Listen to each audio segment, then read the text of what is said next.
right. Hey, guys, this is Natasha with Norteña 210 Podcast. Thanks to Latina Podcast Network and to VodPod Media for hosting me. On my show, I like to keep shit real, right? So we are here in San Antonio, Texas, and we're talking about all things puro sanato. So, mira, y'all, today's subject is what it's like to be a chef in San Antonio. So I'm going to go ahead and let you guys introduce yourself. Go ahead. Yes, I am Chef Kaius from the Chef Kaius Experience, where we provide the best luxurious dining experience in the comfort of your own home or the environment of your choosing. And I am Gilberto Casimiro Valdez Arias, the Guild Master for the Guild, a collection of highly talented individuals that can handle project, event planning of any size. You let us know, we got you covered. Yeah, buddy. All right, so let's dive into it. So what is it like? And by the way, I have you guys here for different reasons. One, you both make fantastic food, and you had me on your podcast, which we will get into later. But because you are both on different spectrums of the chef industry here in San Antonio. So what is it like to be a chef? Man, so that one, look, it's a tough question for me because this chefdom and being called a chef and having the ability to perform as a chef is all relatively new to me. You know, I've done every role in the service industry. I've worked with all the best chefs here in San Antonio. But to try and say this is the chef experience of San Antonio, oh, man, that's a tough one. It's all new to me. But shout out to you. You got to try. You were one of the first people to try my cooking. Essentially semi-professionally in that manner on our podcast. But man, it's really fun. You know, San Antonio gives a lot, and they care. They love eating, and as long as you make good food, they're there for you. But ultimately, though, I toss to Kais as the real chef. Toss me the shot, bro. Okay, all right. Alley-oop. Yeah. So, chefing it up in San Antonio has been a journey. It's been a roller coaster. You got a lot of highs, you got a lot of lows. Yeah. And I've just learned to just stay mellow and coast. But some of the highs include, like, it's such a welcoming community. Like, it's so easy to find mentors and people who want to buy into your gift and really help you succeed. And in the contrary, you also meet a couple of weirdos in the process, you know, people who, you know, and that's me and my boy, so we call them, just because people also switch up a little bit sometimes, and so it's just kind of weird to be able to read people and really understand their intentions. But for the most part, and I say like 95% of the time, like people are just really like wanting to see you get to the next level. So it's been a beautiful thing for me overall. And I like that you both gave like a sweet little, but like we're here to like we're here to get into the shit. Crap, yo. We're here to get into it. You so want the real shit? I really San do. Antonians love talking shit. And so you're either going to give them some shit to talk about, and they're going to say, that's my boy, Gilly V right there. He's the boy. He's doing it. Or you're going to give them some shit to talk about, and they're going to say, dude, that was mid. That was trash. And it is a very polarized city that doesn't talk nearly enough. Because, like, Austin will have some of the most mediocre experiences being blasted as, like, this trendy, you must do top 10 things to do in Austin. And it's just like, And you come to San Antonio, you have like one of the best chefs out there. You have the best dining experience, the coolest thing ever. And everyone's just like, I mean, yeah, but it's not Austin. And you're like, what? So it's a very strange place to be in. But ultimately, though, San Antonians got heart. Like I said, they love talking shit. And so as long as you keep giving them shit to talk about, they will talk their shit. Facts. People have supported me just on loan and being able to be like, that's my boy. I mean, my shit talking was saying there's weirdos out here, so I mean. Okay, Dude, what kind of weirdos? Like I said, like you have people who are very welcoming, and like, yo, let me help you. How can I help you nurture this? You know what I mean? I'm not one to like expect anything from anybody besides your word. Like if you telling me you want to see this happen, you're rooting for me, you want to see this come through. You know, all I can expect was whatever you told me. But you know, when it comes from showing so much love to like all of a sudden the love is lost and there's no really point of contact, you know what I'm saying, or no way to really determine what kind of made that switch up besides you just had a change of heart. You know, that's what I mean by that weirdo stuff. Man, you know. And is it your competition? I mean, I feel like everyone's your competition. You know, even if you agree to it or not, or if it's like friendly competition, or if you're in the same business as somebody, I mean, just by that alone, you're in competition with each other. So we're different because where I'm at, I don't have competition. Nobody can compete with me. Because No. you talk your shit. Yeah. Puro San Anto. Yeah, let's do that. No, it's because I am me, and there's Yeah. only one of me. Yeah. There's only one of you. There's only one of you. Yeah. To me, that's what it is. To that same extent, you know, I personally vibe closer to yours in the sense that there is no real competition. We can all eat.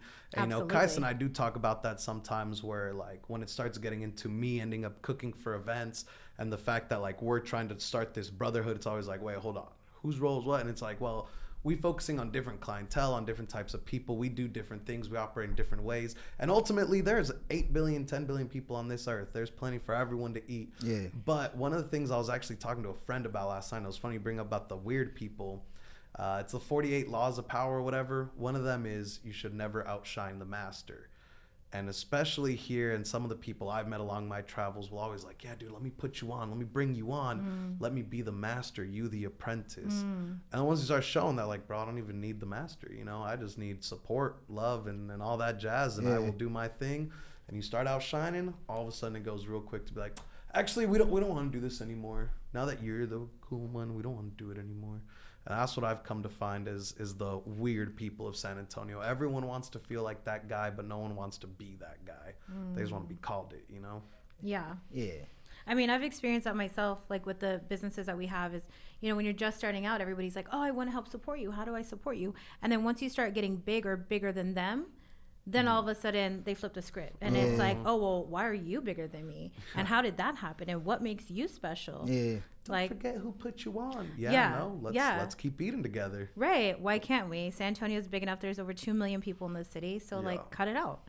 I don't know. That's my thing. So, okay. Now we all hit a low point, right? All of us do in our careers. And we all have that moment of like, what the fuck am I doing? Describe a moment when you had that in your career as a chef.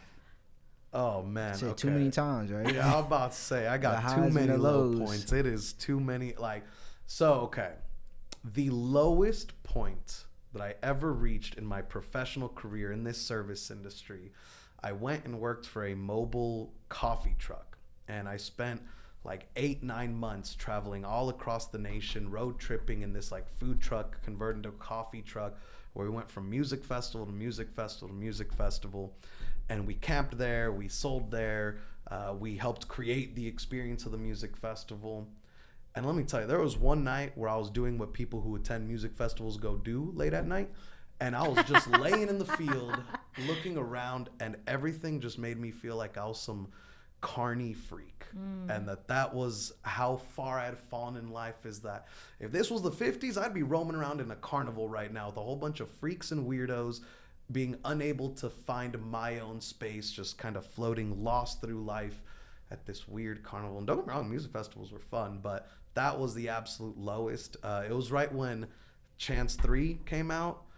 And so again, as I'm doing things that, you know, music festival attendees do, that album was just saving me and like really letting me know that, hey, you ain't got to worry about nothing. Just go and be you and shine the way you want to shine. You know, God is God and he flows through you in your veins. And that's where I got my true power from. And ever since then, it has been the bounce back. It has been the come up. It has been aligned with what I feel my purpose is. Okay. But definitely took me feeling like a carny to get there. You know, I'm laying there and I'm like, oh my God, look at these carny freaks.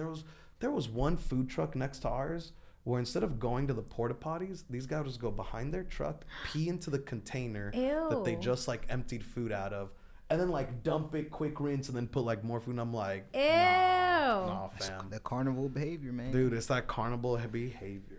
That's okay, crazy. What about you? That's intense, yo. Yeah. Man, so many lows for real. I think one of the ones though was coming off the high of running my own food truck when I was like 25, 24. I had the chance to have a food truck on a Fort Sam base. Oh, cool. Pretty much just didn't understand business, mishandled it, ended up losing it. And then from having that high of being able to serve my own food, being able to take care of my clients the way I wanted to, losing that and having to go back into the restaurant industry as a server, that was tough. But the toughest part was I was still very ambitious, very hungry, And people saw that and they knew that. And they would always ask me, like, what are you here for? Like, I'm like, man, I'm just saving up to get my truck again. I'm just saving up for that opportunity. And there was this one client who's actually a friend of Mr. Bohannon's. Okay. And he would tell me, like, yeah, I got a friend who owns the Bohannon's and all that. I was like, cool. He was like, next time I come to this restaurant, you're not going to be here because you're going to have your food truck, right? And I was like, yeah. And he came the next year, and I was still there. Oh. And he was just like, it takes time, right? And I was like, yeah. I'm not going to be doing this much longer.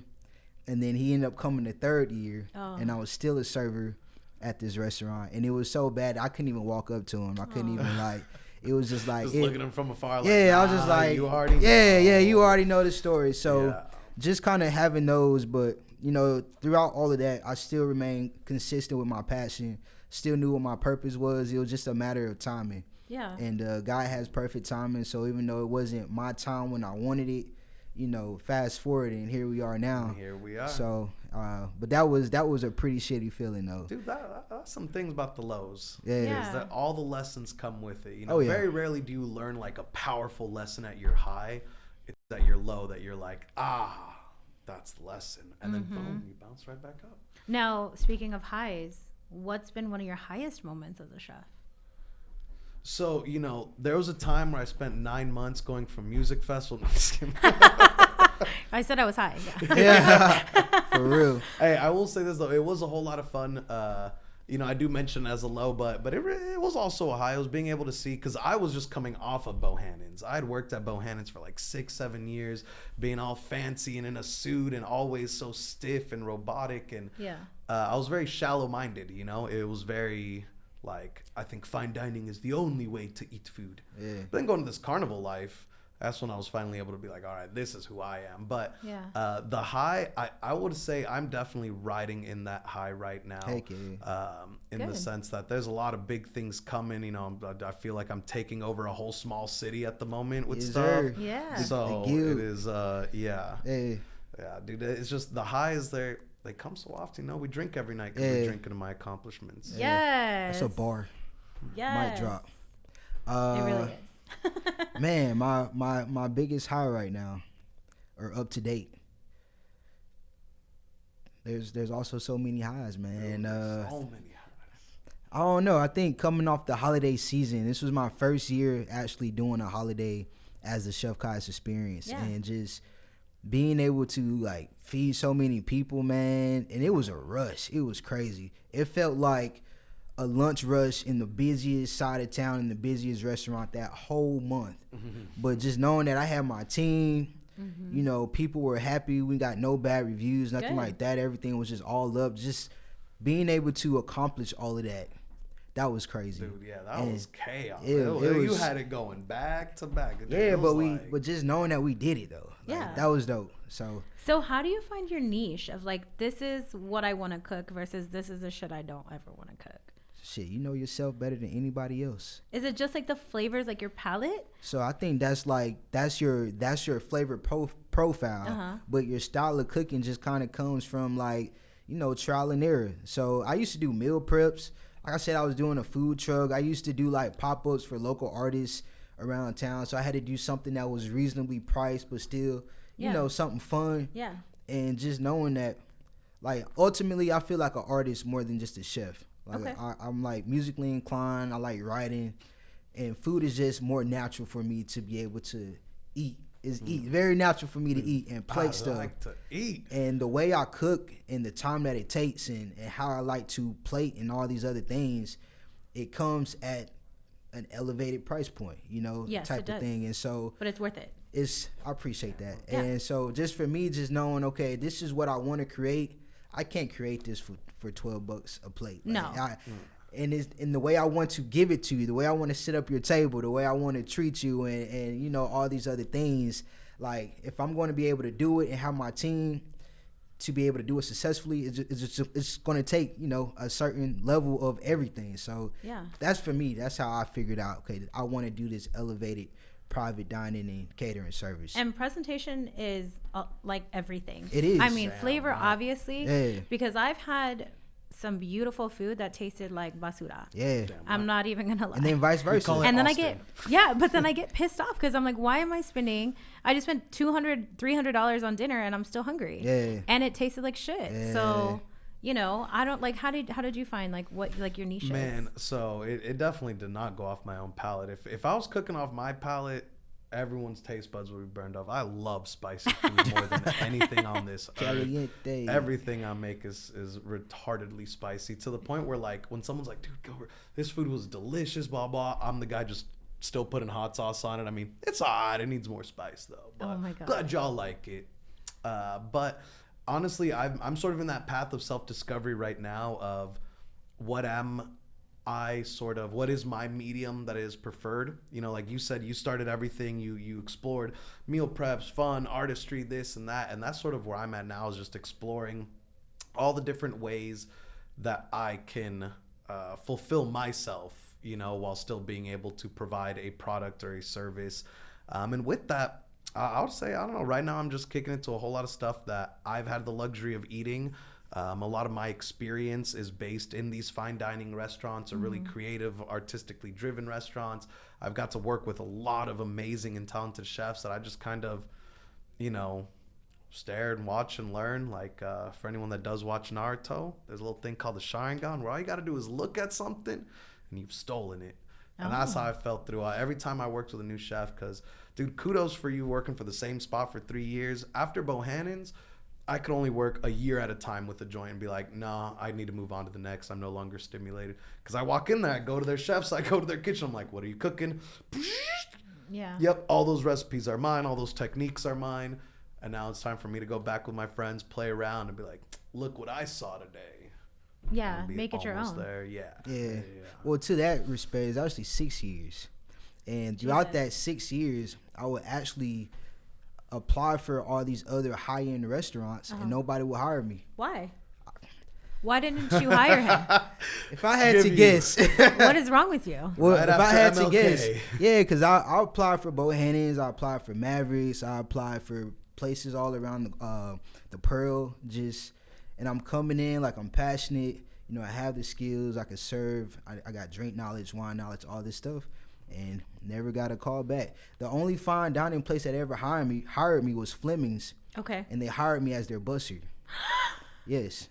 And then they promised me. I am offended. They promised me the opportunity to work as a server, because places he could tell you, like Bohannon's, these fine dining restaurants, they pay their servers really well because, you know, higher price point, higher tips. Yeah. And so I really just needed a job to be able to suffice my bills while I could really focus on my craft. Yeah. And something like that. So they was like, yeah, we're going to study this wine, do all these things, come to work early, leave late, and we're going to put you on, man. And I was there, and no promotion ever was given. And so, you know, things like that really, like, kind of built my grit to, like, I'm thankful for doors that never open. Yeah. 100%. But it's hard when you're in it, right? Yeah. Now, I know that you guys have different paths that you have taken to get to where you are. Do you believe in tradition and, you know, you have to know what you want to be and you have to go to school to do it in order to get anywhere in life? Hell no. Hey, did you finish college, bro? Like, you know, in fact, my sister and I, both of us have lived very similar journey in the sense that we ain't never stuck to nothing. We floated around until we found our own meaning, our own calling, all that. And it'll be the funniest thing ever. She's got 3 kids, and of course I'm the greatest uncle ever. But we end up having these talks or these discussions or whatever, and I'll be the loudest one. College is a waste of your money unless you know exactly what you're gonna be needing from it. You know, don't do this, don't worry about that. And my sister will be like, no, they have to go to college. They have to. And I'm like, who are you? You make over $100,000 a year, and you never did this, you never did that. Like, you did not follow this path you are trying to set your children on. And you are wildly successful. Yeah. I did not follow this path that you're trying to preach to your children. You're asking me to preach to my nephews. Hell no. You know what I'm preaching to them? Go get in fights. Go get beat up a bunch. Really experience all the lows of life that it has to teach you. Ride all the highs it has to give you. And you will find yourself riding the wave of what you're meant to be riding, you know? 100%, like, it was funny that you're talking about all these places that didn't let you in, and I'm over here like, you know, I was in the club right there, just, oh yeah, I worked there. And now here we are still sitting at the same exact table, riding the same exact wave.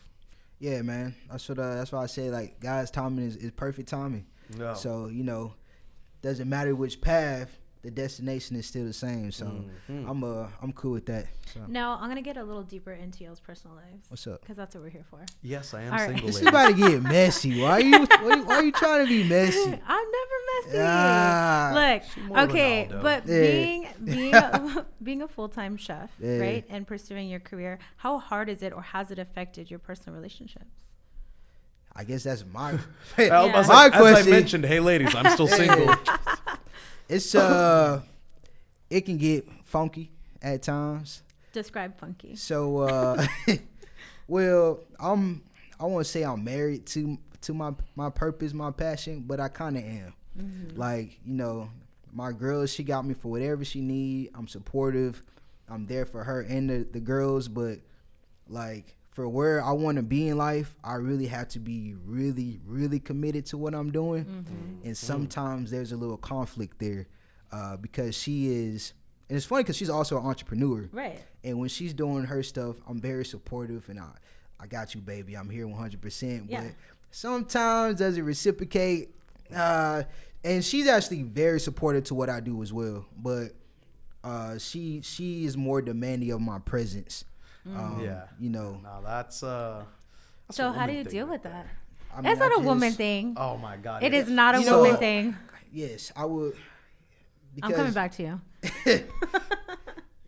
Because I mean, there's some guys who are the same way with their lady. If there's their girl is out here taking over, there'll be guys who will be kind of like, hey, what about me? So I can see it go both ways. But how do I deal with it? I feed her. I have food to in her give mouth? her the Chef Kaius experience Yeah. Oh my as God. often as I Are can. you mad at me? Here's some food. Yeah, Taste how good it is. That's for yeah. you, So I mean, it would work for me. yeah. So that's and just making sure that I do pay attention in areas where I can and give my presence whenever it is available to be able to. I hate how that sounds, but just making sure I do spend time with her and make sure that I'm acknowledging. Yeah, let's all do something as a family unit and things like that. I think those like small things make a big difference, especially to my girls. So Yeah. No, I mean, and that's definitely the key right there. Because you asked, what is personal life like in this industry? I'll take it whether you're a chef, you're an entrepreneur, whether you're a server, anyone who is passionate about this industry, puts pride into what they do, whether it's bussing, serving, dishwashing, whatever the case may be.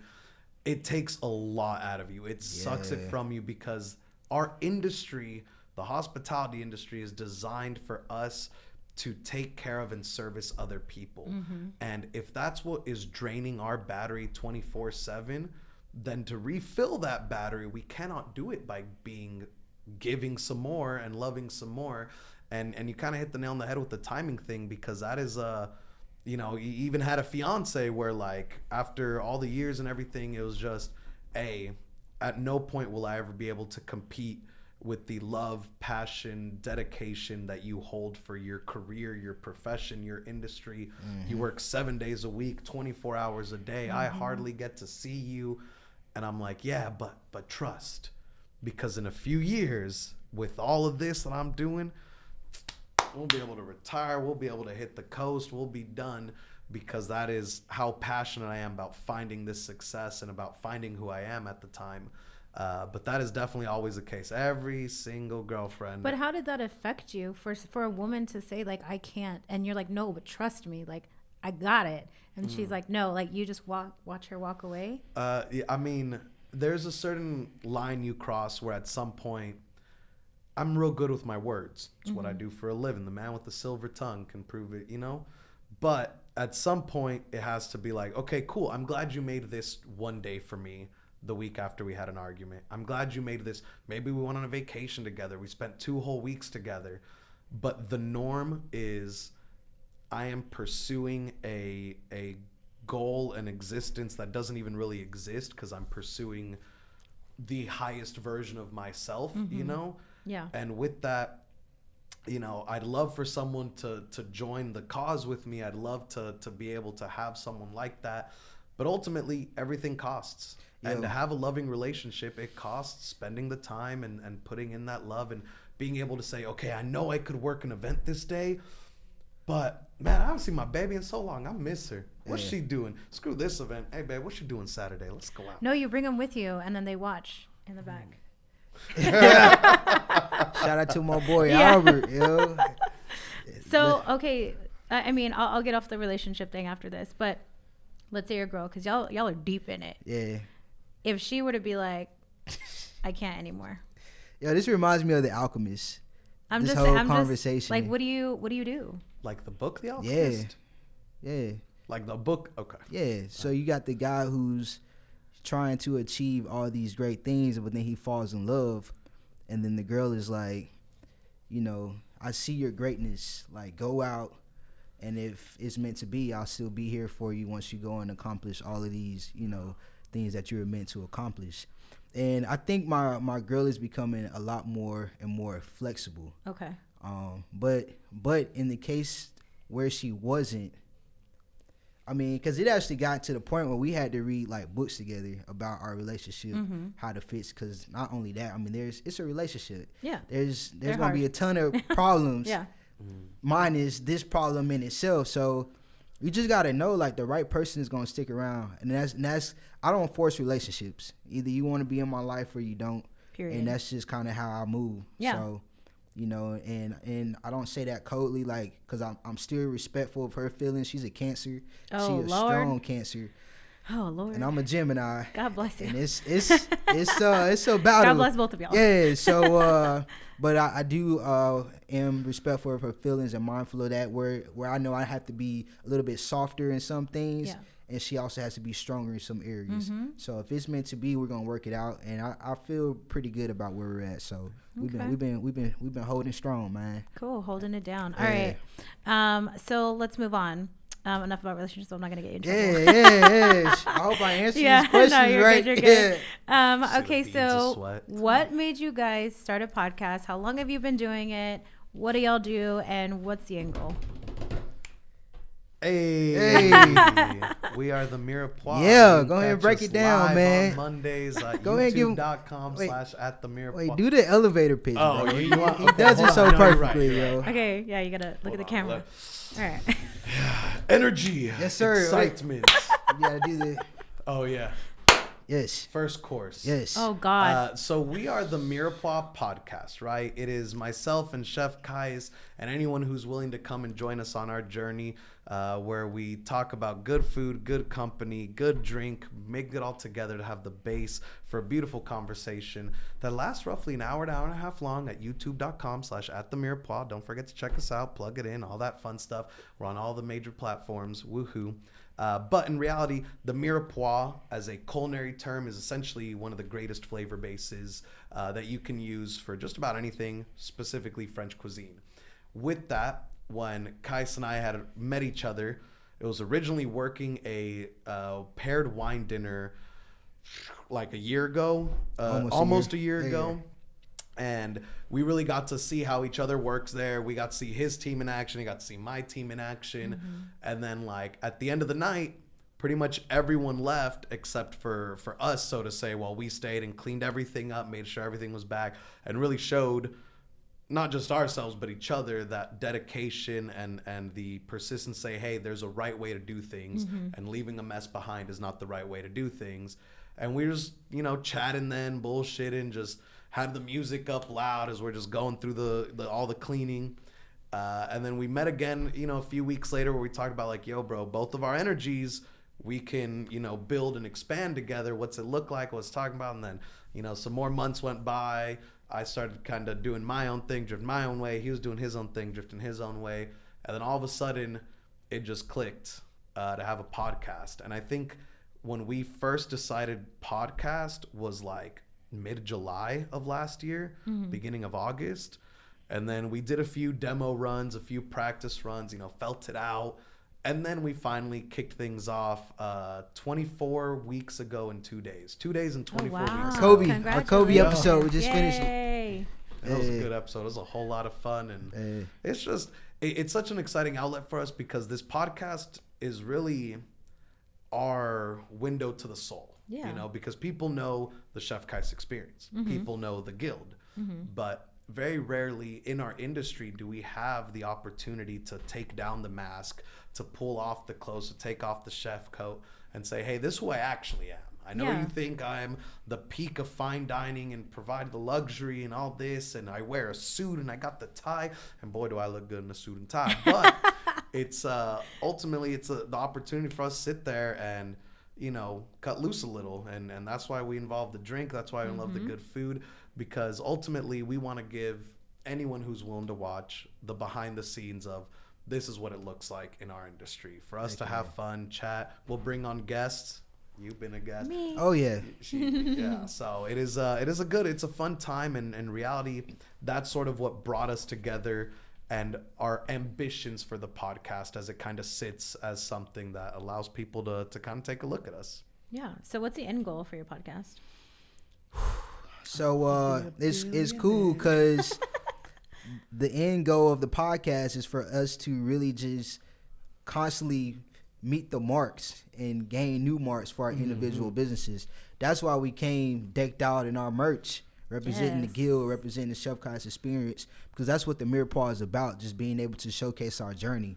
So, you know, our pivotal in our careers, if that even exists, because you set a goal and you got a new goal, you meet that goal, you set a new goal. Just being able to share that with people who are interested and want to see it is, I feel like, is the end goal, and that might be like an infinite.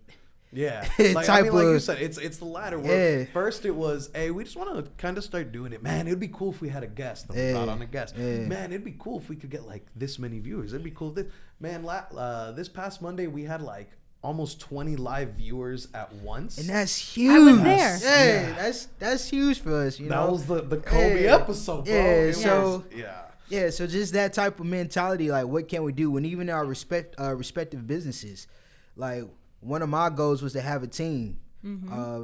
About 20 episodes ago, I have a team. Yep. Gilberto wanted to really be able to start really pushing the guild. 20 episodes ago. Look at him now.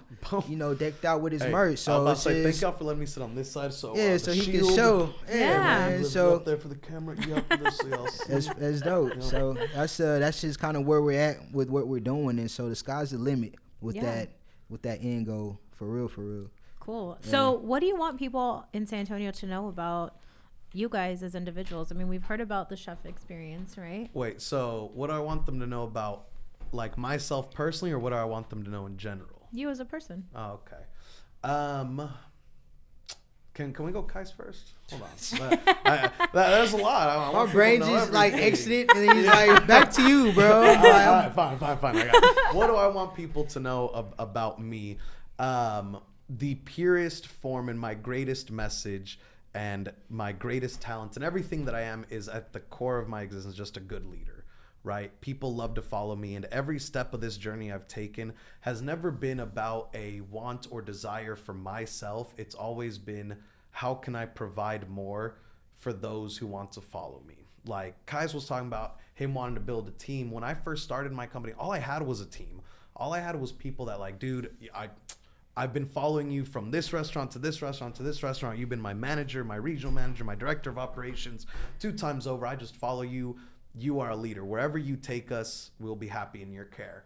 And so there was a few months where I kind of floated seamlessly, trying to figure out where do I want to lead them? What does that promised land look like? And now it has really solidified itself into what do I want people to know is that a leader works for their followers. And let's be real, if you got some bad followers that you don't think you can lead to where you want them to be, okay, cut them out. Focus on the ones that are following, that do want to be there, and then just seek to provide them whatever it is you want to provide them. I want to provide my people early retirements. I want to provide them real fun times. I want to provide them all the love and laughter and everything that I have been able to experience from this industry, working the cool events, you know, being able to say, hey, what'd you get paid to do today? I got paid to party. That's it. I made like over $1,000 today just putting on a party. People paid me to party. That's what I say is for all those that want to know anything about me, at my core, I'm a leader. And what makes a good leader is you work for your followers. Love it. Love poetic. to hear it. We're snapping. Poetic justice. Like that Put shit. it in a There song. you go. Oh, and I'm a rapper too. So. Oh.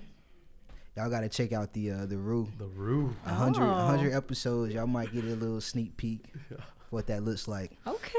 Yeah, but for myself, cause it's my turn, right? Mm-hmm. Okay. It's not my turn.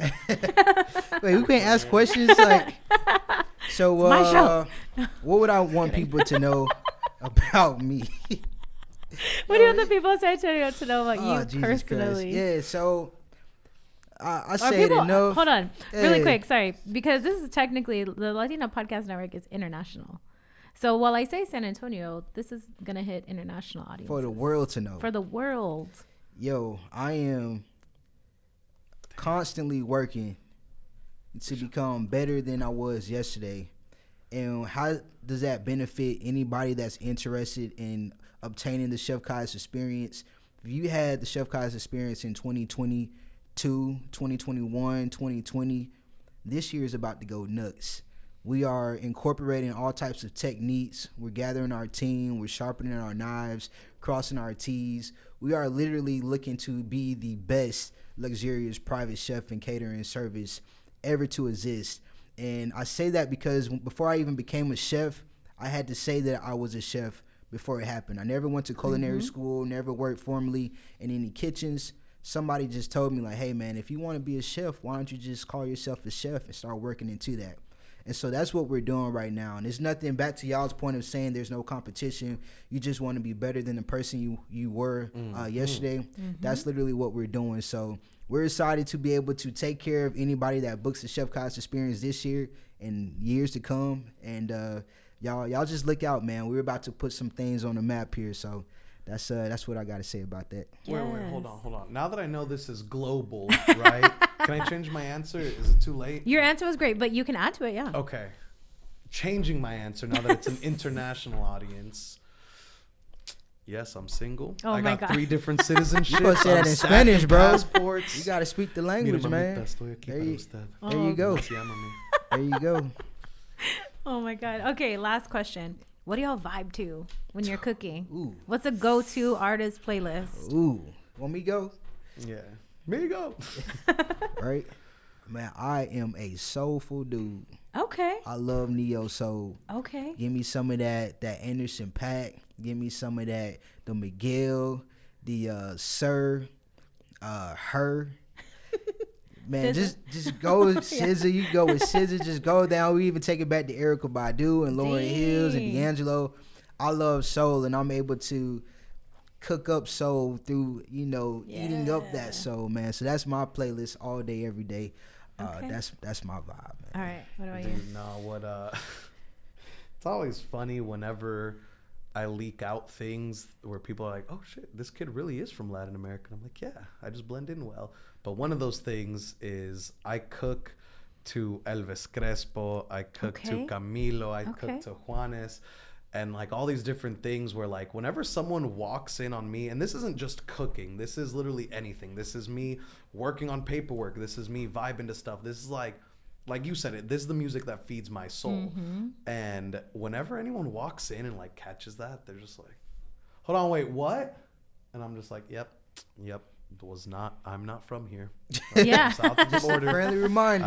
I blend in well. Yeah. But it's definitely, that is the music that feeds my soul, is all my childhood stuff. Cause like anytime I saw my mom getting down to business, whether it was cooking, cleaning, handling shit, paying bills, whatever it was, boom, there was always something on the background.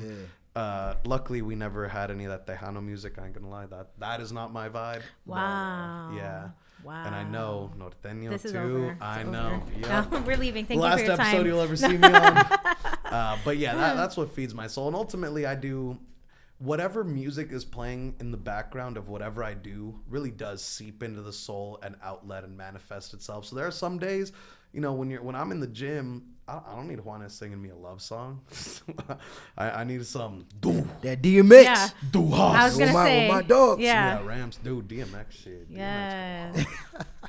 All right. So where do people find you guys? You can find me at the ChefKaiusExperience.com, at Chef Kaius on Instagram. Home Chef Kaius on Facebook. Just type in Chef Kaius. Spell Kaius. Yes, Kaius. Okay. Yes. You can find me in your dreams. Oh Lord. So big things under construction, website under construction, Instagram under construction.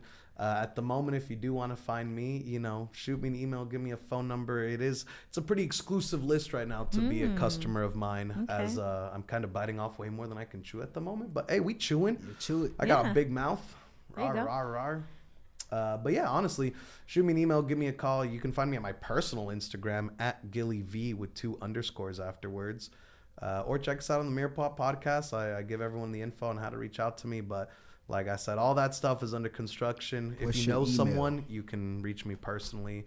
And and for people that can't spell Mirepoix, can you spell it? Mirepoix. Yes. Which also, you know what the best letter of the Spanish alphabet is? X. It's X. Yeah. Because it's X. All right. Well, thank you guys so much for your time. I really appreciate it. Did you guys have a good time? It's awesome. It's always a great time with you. Yeah, This is right. family right here. We're so. going to start including drinks. Yeah, And it'll be even more fun. And food. And food. Hey. Hey. I'm all Food sponsored and by drink Chef on Kaius every Experience. podcast. No. You need Yeah, that. right? You need that. We need that. No, we're going to figure it out. But thank you so much. I really appreciate you guys' time. Again, thank you to VodPod Media for housing me, for all of the amazing production that you guys see. And to Latina Podcast Network, you guys follow me on Instagram, Facebook, and TikTok. Yeah. At TikTok. Norteño210, NORTNO210. And we'll see you guys next time. Bye. Greatest area code ever. 21.